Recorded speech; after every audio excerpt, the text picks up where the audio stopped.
Alhamdulillah wassalatu wassalamu ala Rasulillah Muhammadin ibni Abdillah wa ala alihi wa sahbihi wa man wala. Pemirsa yang dirahmati oleh Allah, alhamdulillah kita semua bisa menjalankan ibadah puasa di bulan Ramadan di tahun 1442 Hijriah ini. Mudah-mudahan amal ibadah kita diterima oleh Allah Subhanahu wa taala dan kita semua diberi kekuatan untuk menjalankan ibadah ini sampai akhir, dan kemudian mudah-mudahan juga dipertemukan kembali dengan Ramadan yang akan datang. Pemirsa yang dirahmati oleh Allah, saya akan menyampaikan tentang meraih makna Ramadan.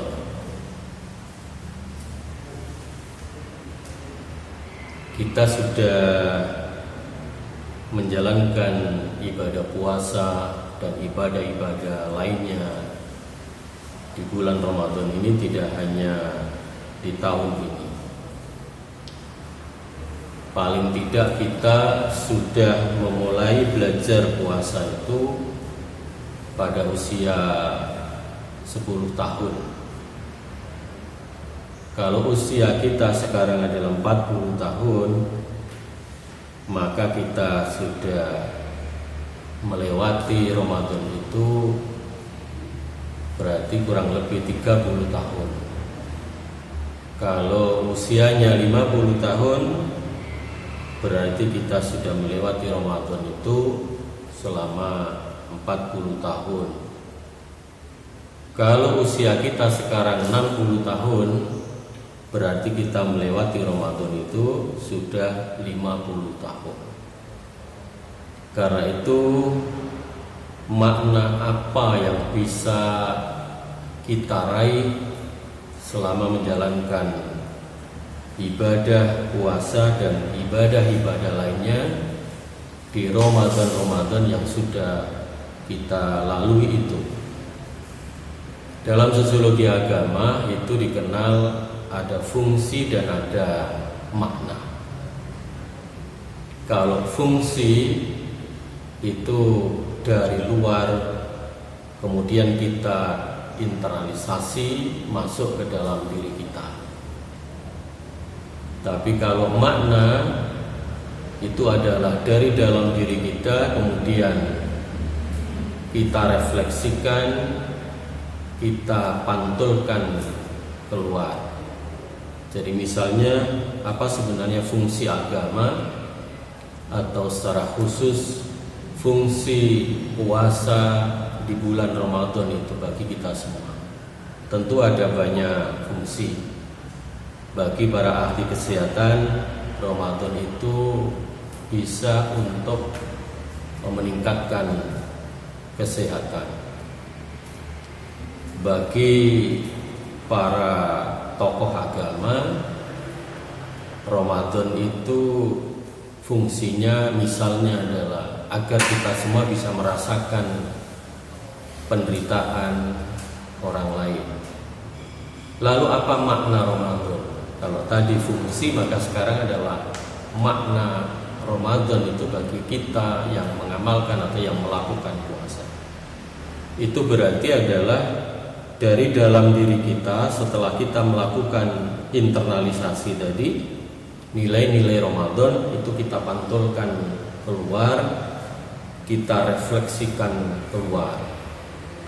Nah, dalam hal ini saya ingin mengutip salah satu hadis Rasulullah SAW yang mungkin sudah sangat populer Hadis ini menceritakan tentang ahli ibadah yang justru terancam masuk neraka. Kisah singkatnya seperti ini. Jadi ada seorang perempuan, Fulanah di dalam hadis ini, itu adalah seorang ahli ibadah. Kalau malam perempuan ini bangun melakukan qiyamul lail. Kalau qiyamul lail itu kan berarti bukan sholat fardu, tapi ini sholat sunat yang sangat ditekankan. Kemudian perempuan ini kalau siang hari sering berpuasa, bukan hanya puasa Ramadan tetapi juga puasa-puasa sunnah. Amal kebajikannya banyak. Kemudian sedekahnya juga banyak. Tetapi perempuan ini sering menyakiti hati tetangganya dengan lisannya. Jadi lisannya yang kurang terjaga. Kemudian oleh para sahabat disampaikan kisah ini, peristiwa ini kepada Rasulullah SAW. Maka kemudian Rasulullah menjawab, la khaira fiha. Jadi tidak ada kebajikan pada perempuan ini. Kemudian Nabi meneruskan, hiya min ahlin nar. Jadi perempuan ini adalah ahli neraka. Perempuan ini adalah calon penghuni neraka. Tetapi ada seorang perempuan sebaliknya, ibadah sholatnya sedikit, mungkin yang fardu. Karena disebut di dalam hadis itu adalah sholat maktubah. Dan kemudian sedekahnya juga sedikit, tidak banyak. Hanya beberapa potong keju yang pernah perempuan ini lakukan. Tetapi perempuan ini tidak pernah menyakiti hati tetangganya. Tidak seorang pun yang pernah tersakiti oleh lisan perempuan ini. Karena itu kemudian kisah perempuan ini juga disampaikan kepada Nabi. Dan kemudian Nabi menjawab, hiya min ahlil jannah. Jadi perempuan ini adalah ahli surga.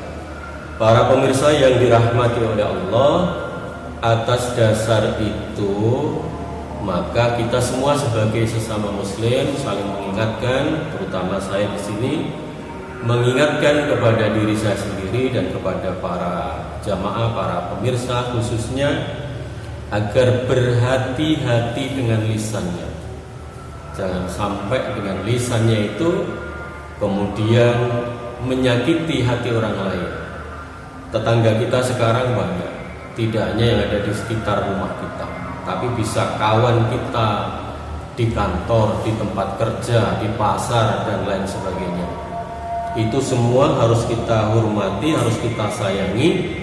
Dan caranya antara lain adalah dengan menjaga lisan kita untuk menyampaikan hal-hal yang baik saja kepada mereka. Dan kita jangan sampai mengatakan atau mengeluarkan kata-kata yang bisa menyakiti perasaan mereka. Pemirsa yang dirahmati oleh Allah, kebaikan apa yang bisa kita lakukan selain menjaga lisan? Secara umum kita harus menyayangi orang-orang terdekat kita.